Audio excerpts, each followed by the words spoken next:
बीड येथील नगरपालिकेच्या विषय व स्थायी समित्यांच्या निवडी आज पार पडल्या। सर्वांचे लक्ष लागून असलेल्या सभापती पदाच्या निवडी बिनविरोध झाल्या असून नगरसेवक शेख निजाम यांच्याकडे स्वच्छता आणि आरोग्य समिती सोपवण्यात आली आहे।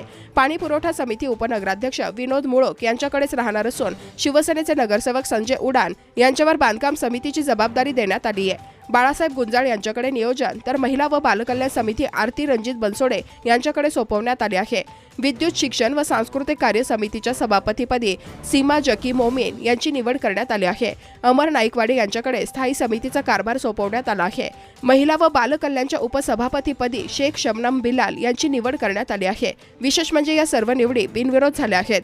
तुतारीच्या गटाकडून महिला व बालकल्याण समितीसाठी एक अर्ज दाखल करण्यात आला होता, मात्र सूचक अनुमोदक व वेळेच्या कारणामुळे तो अर्ज छाननीत अवैध ठरला। त्यामुळे सर्व समित्यांच्या निवडी बिनविरोध झाल्या। पीठासीन अधिकारी म्हणून उपविभागीय अधिकारी कविता जाधव मॅडम यांनी काम पाहिले। यावेळी नगराध्यक्षा प्रमेलताई पारवे यांनी सर्व सभापतींचा सत्कार करून शुभेच्छा दिल्या। यावेळी मुख्याधिकारी शैलेश फळसे, गटनेते फारुख पटेल, गटनेता सारिकाताई क्षीरसागर, गटनेते खुर्शीद आलम आदींची उपस्थिती होती। सिटीजन लाईव्ह अपडेटसाठी Shaikh Wasim, Beed. Subscribe now and press the bell icon. Never miss an update.